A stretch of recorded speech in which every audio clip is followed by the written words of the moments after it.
As Sulla and the rest of the Roman generals were mopping up the remnants of the social war in around 89 BCE, a king by the name of Mithridates in the Roman Far East was creating all sorts of problems. The Roman governor of this area was a man by the name of Manlius Aquilus, and he was enjoying what author Tom Holland called the military fiscal complex of ancient Rome. So the military fiscal complex was basically this. As Rome was going out and conquering new territories, the Senate would have to decide who gets to be in charge of this area, mainly for the purpose of who gets to tax the living crap out of this area. So the senators would assign somebody important, or maybe some corporation of people, or maybe even a senator themselves, and these people were all competing for the job. Why were they competing for the job? Well, you could go out to these new provincial regions of the empire, and you could tax the people, but you could keep a whole bunch of that money in your back pocket and get pretty rich doing this. So this military fiscal complex works pretty well for the Romans. Go out, conquer a new territory, tax the heck out of it, and then make a bunch of money for yourself if you can be in charge. So Manlius Aquilus is the Roman governor of this area, kind of near Asia Minor to the east of Greece. And of course he notices this king of a kingdom called Pontus, who's Mithridates. And he's known as the Poison King, and he's a super interesting historical figure in his own right. But for the purposes of this story, we're not going to go too much in depth with him. So Manlius Aquilus, of course, being a part of that military fiscal complex, wants to expand it. He sees Mithridates' kingdom, he sees an easy opportunity to win a war, get some glory for himself, add some treasure, some wealth to his empire, and ultimately increase the amount of people that he can tax and make money off of. So he provokes a war with Mithridates, and unfortunately, he doesn't realize that Mithridates is actually a pretty strong leader who's got a pretty strong army. Ultimately, Mithridates would crush Manlius Aquilus, he would be killed, and Mithridates wouldn't be done there. He would sweep into Greece, and on a single day, he would issue an order that every Roman or Latin citizen in those areas was to be killed. And in one single day, it said that 80,000 Romans and Latins were killed. So if you're the Romans and you're part of this military fiscal complex, you're saying to yourself, oops. And all of this is a good example of why many people wondered why foreign powers or foreign areas of Rome, the Roman Empire, didn't get involved in the social war. And the reason was that the Romans and the Latins were actually disliked equally as much in these kind of outskirts of the Roman system. The reason they were disliked so much was because of that military fiscal complex. It was Romans, it was Italian allies, it was Latins. Everyone in that system was going out and taking advantage of the people who lived on the outskirts of Roman territory. Manlius Aquilus, for his efforts, would be tied up, have his throat forced open, and he would have molten gold poured down his throat as his method of execution. And the irony of having a Roman killed by having too much gold in his system was certainly not lost on Mithridates or anyone who lived under the military fiscal complex of Roman rule.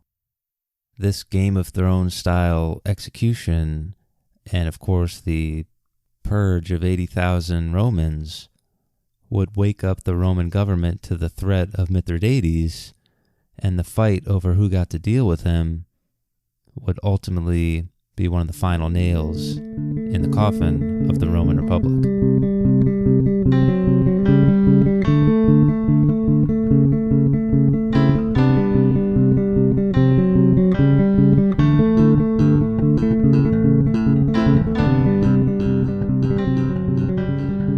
Before we get into what happens next in this story of the social war and how it led to the ultimate demise of the Roman Republic, we need to talk about two of the central figures here and introduce them a little bit.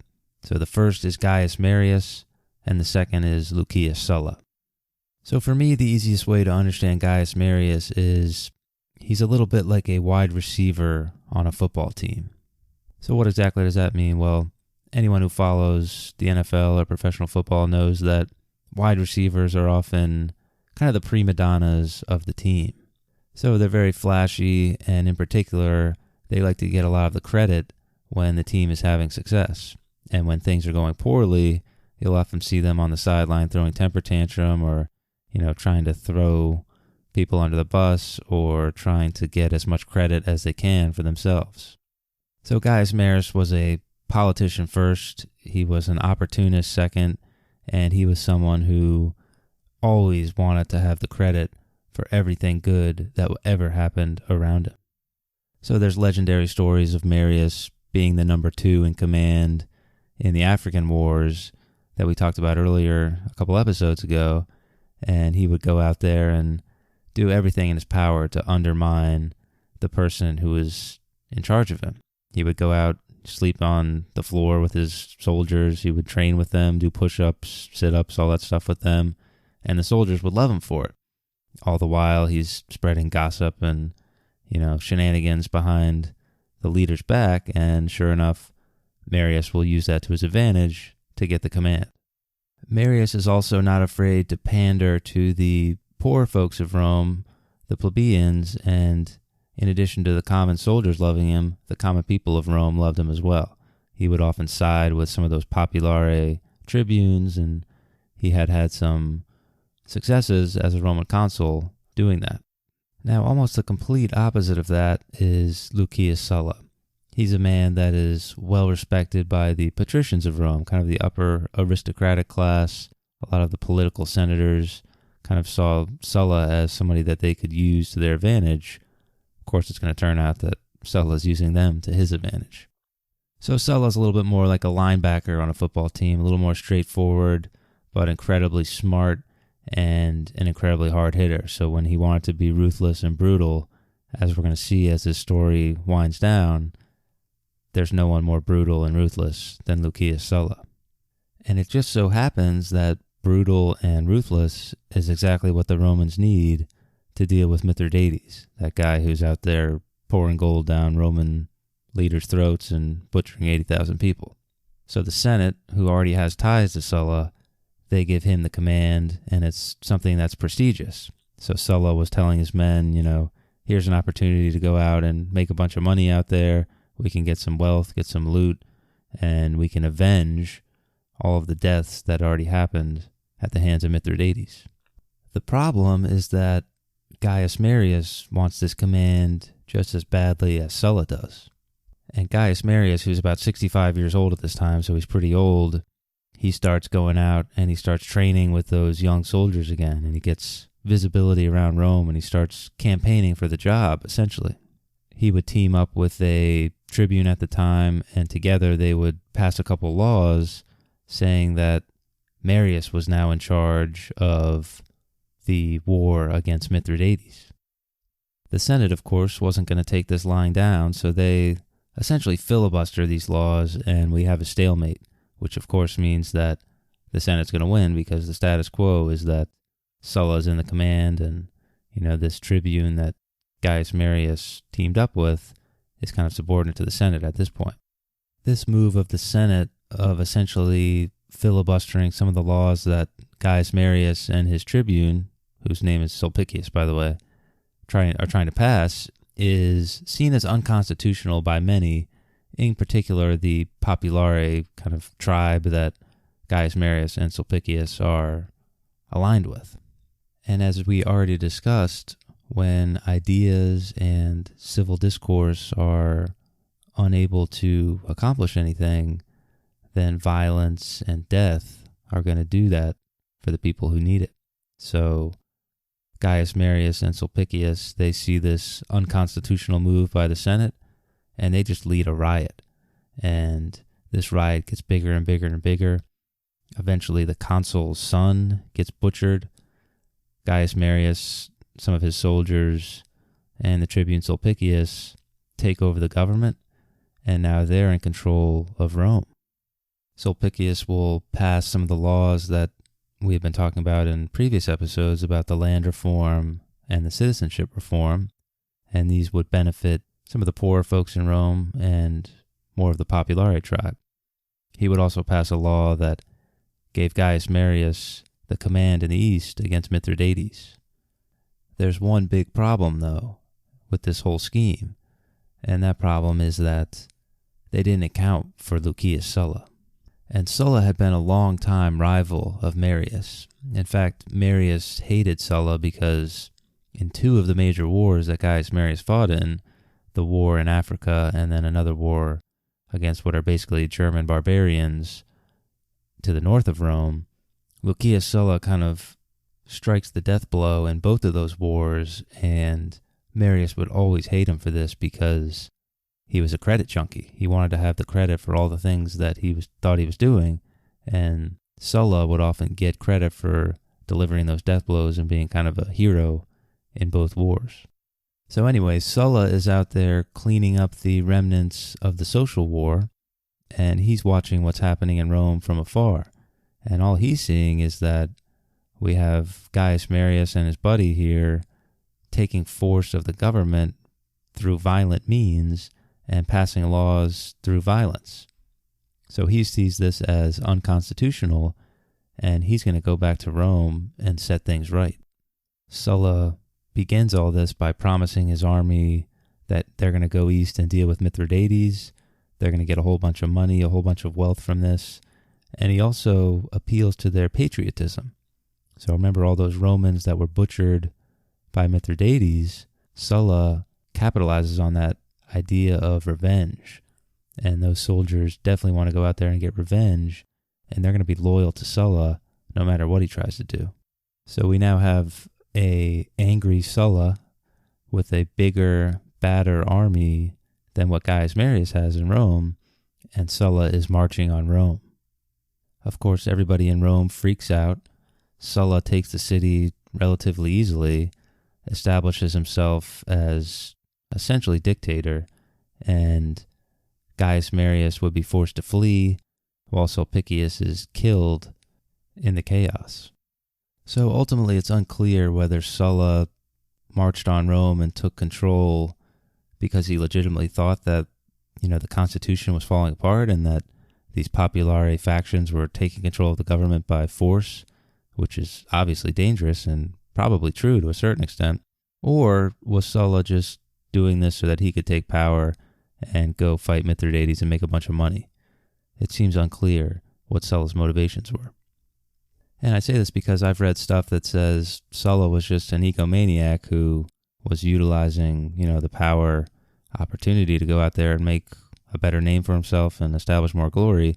And I've also read stuff that said, he was legitimately concerned with the government. And if you look at some of the reforms he makes later on when he's dictator, it kind of makes sense because he's actually making some pretty sensible reforms.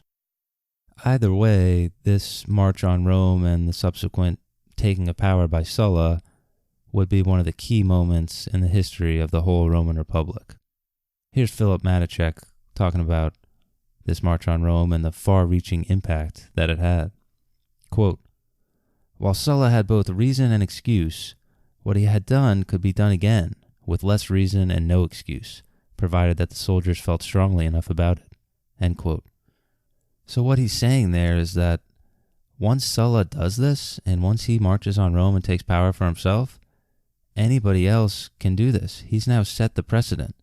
And this is something that's absolutely huge because we're going to see it happen in Rome over and over and over again. So yes, he had the reason, yes, he had the excuse. He wanted to restore legitimate government, supposedly.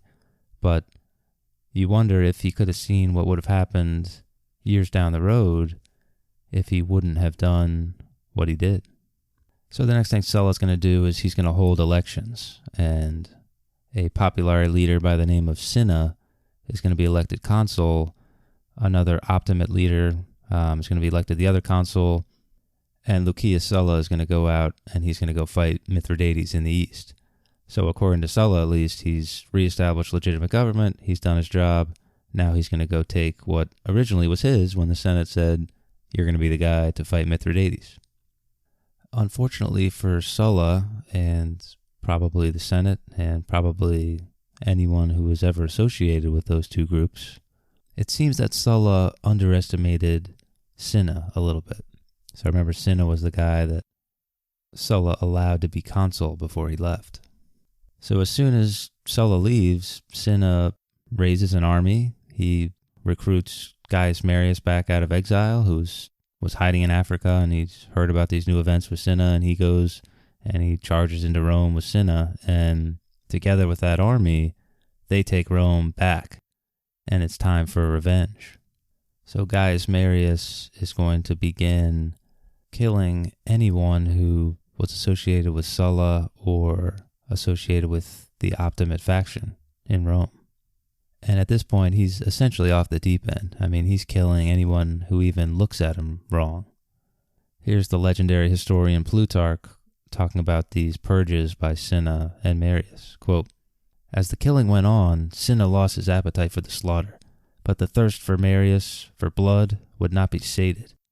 Day after day, his anger increased, and he killed anyone whom he had ever suspected of anything.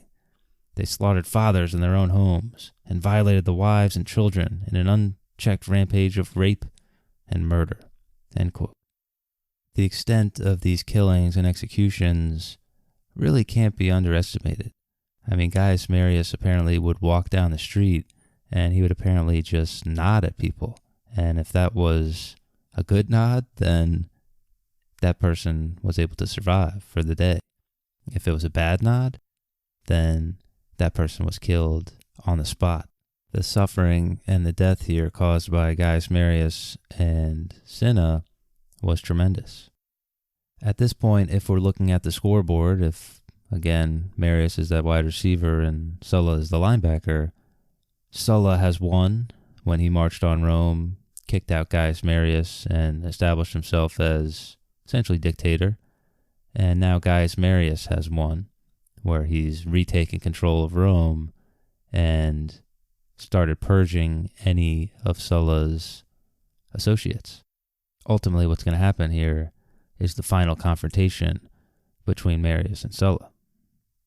Here's the historian Appian talking about Sulla and what he thought about this whole situation. Quote, "On his return, he would take revenge for this on all those in the city who were guilty, but all others, including the new citizens, had nothing to fear from him." End quote. So Sulla was going to come back to Rome, and he was going to cut his plans in the east short, and he was going to punish the people who did this. Unfortunately for Gaius Marius and for the attention spans of history students throughout the world in the future, Gaius Marius would die before Sulla made it back to Rome. So this epic confrontation between the two men that had seemingly been boiling for years never reached a final epic confrontation. With Gaius Marius dead, Cinna would go out and he would try and muster troops in classic populari fashion. He would get up there and deliver a passionate speech talking about how they needed to defend Rome and, trying to instill these patriotic values in the men. And in this particular instance, the soldiers paid Cinna back by butchering him on the spot. So it turns out a lot of Romans didn't want to fight against Sulla, who they respected, and furthermore, they were done fighting with other Romans.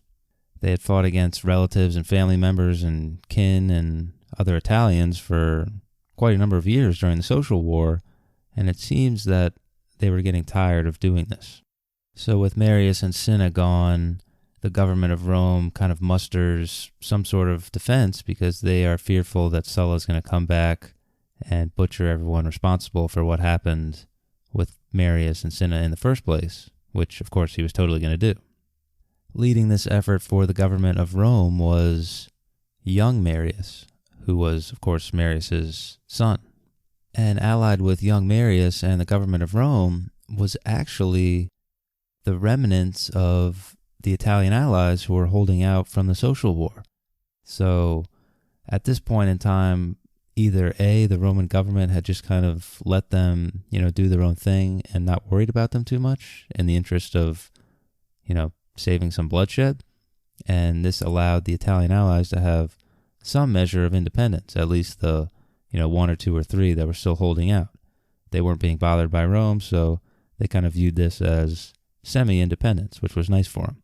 But if Sulla comes back, you better believe that he's going to go out and he's going to make these people capitulate. Another reason these Italian allies, or at least the ones who joined up with the pro-government forces, did that was because it seemed that the government was leaning more towards a populare direction. You have young Marius, of course, Gaius Marius was his father, associated with Cinna, very well entrenched in the populare faction. And we know that Sulla is pretty much entrenched with the Optimates. So if Sulla takes power again, it's very possible he might start passing some of those laws about citizenship and land reform that go against what a lot of the Italian allies had gotten involved in the social war with in the first place. When Sulla lands in Italy, he's going to join forces with young Pompey the Great, who actually has mustered up a private army of his own at this point. So yes, conditions have deteriorated that much where people can just go out and essentially accumulate their own private armies at this point. And believe it or not, Crassus, who would become famous in the next generation of Romans, was also with Sulla commanding military forces. So Pompey and Crassus are 2/3 of the great first triumvirate, the other third, of course, being Caesar. And they're fighting with Sulla and learning from Sulla how violence can help you achieve what you want. Ultimately, Sulla and his boys are going to march all the way to the walls of Rome. And here is where the final defense of the government of Rome, as well as the Italian allies, in particular the Samnites that we mentioned earlier, are going to make their final stand. This final battle would indeed be epic and very close. Both sides fought well, fought bravely, and it appeared at different times during the battle that both sides were going to win at a certain point. Here's the leader of the Samnite army pumping up his troops before the battle. Quote, "These are the wolves who have been tearing at the liberty of Italy. They will never go away until we have cut down the wood that shelters them." End quote. And that comes from Velius Paterculus, who, by the way, I have absolutely no idea how to pronounce that name. But anyway, this just shows that link between the social war and what we're seeing right now with Sulla and these pro-government forces of Rome going at it. So the Italian allies, and in particular the Samnites, they still felt like they were being undervalued, and they felt that the liberties that they should have had were being taken away from them by the kind of more Optimate, kind of pro-Senate faction that Sulla represented. Again, the battle would be extremely hard fought. Over 50,000 men would be dead at the end of it, and Sulla wins it barely. So in 82 BCE, almost 10 years after the social war started, the final embers of that social war will finally be put out by Sulla. And at this point, Sulla is in total control, and he's angry. Here's historian Philip Matichek talking about what's going to happen now that Sulla is back in charge. Quote, "Sulla had been outlawed, and his friends persecuted, hunted down, and executed.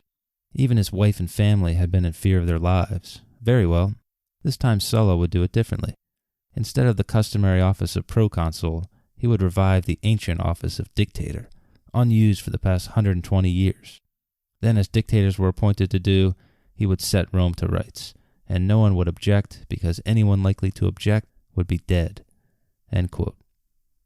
So earlier on I said that Sulla was essentially dictator. Now he is literally dictator. And over the course of this brutal dictatorship, 5,000 total people would be butchered at the hands of Sulla. This was a cold-blooded, merciless, and brutal purge of anyone who was even associated with the Populari cause. So Sulla took what Marius and Cinna had done, and he basically ramps it up to 11. He created what was called a proscription list, and on the first day, I believe there was 80 names on the list, and anyone who killed these people and brought Sulla their heads would be rewarded with gold. The next day there was 160 people on the list, and then 320 names on the list, and then it doubled again, and then it doubled again the next day, and by the end of it, there were thousands of names on the list.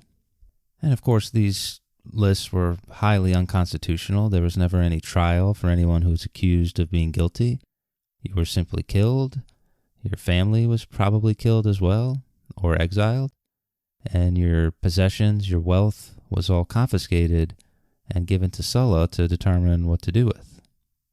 It was often said that just owning a big house or having a big fortune could get you on the list, because even if you had done nothing wrong and had done nothing but smile and say nice things about Sulla, somebody could go along and kill you just in order to take your stuff. And if Sulla, tacitly agreed to this, that was going to be allowed to happen, and it did. So 5,000 Romans would be killed, including a huge number of senators, and ultimately the Senate would never be the same.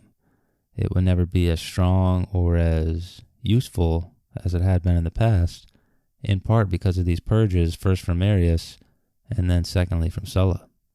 Sulla would go on to make some reforms that would actually be pretty sensible.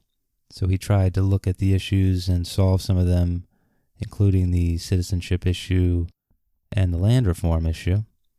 But you can't hide these huge issues of class and ideology and societal distribution under bandages, because ultimately that's what these Sullan reforms were. They were just bandages. Julius Caesar and Augustus Caesar, of course, would understand this, and they would essentially rip at the scars of this time period.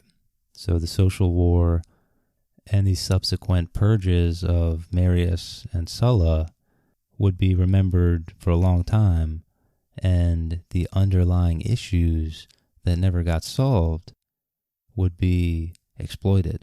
Sulla would finally retire after a few years as dictator and consul. He would go home and die within a couple of years, just living on his estate and doing his normal everyday things, which included a lot of alcohol drinking and a lot of, let's say, less than reputable behavior, less than healthy behavior. He would turn over the reins of government to the next group of senators and consuls and tribunes, but ultimately the issues of the social war and the subsequent aftermath would never get solved.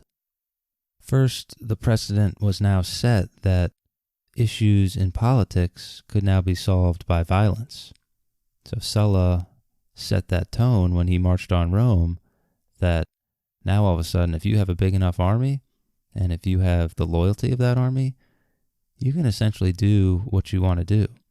So from this point forward, the threat of military dictatorship would always be hanging over the heads of the Romans. Furthermore, there was a general loss of faith in the system. So this Roman system had just finished tearing itself apart for decades. I mean, how many hundreds of thousands of people died in just that one decade from 91 BCE to 82 BCE that these episodes have been about? I mean, anyone with a brain can look at this and say, this isn't constitutional government. This is petty, deadly power games. It now seemed that the poor were not effectively represented in government, but they would find representation with their generals. And as Sulla and Marius before him demonstrated, this would open up an entire new can of worms for the Roman Republic. Putting all of this together, you can make the argument that the Republic didn't end with the Caesars. It ended with this decade of cataclysmic violence and death. One would hope that current and future republics would learn the lessons of the social war and its aftermath.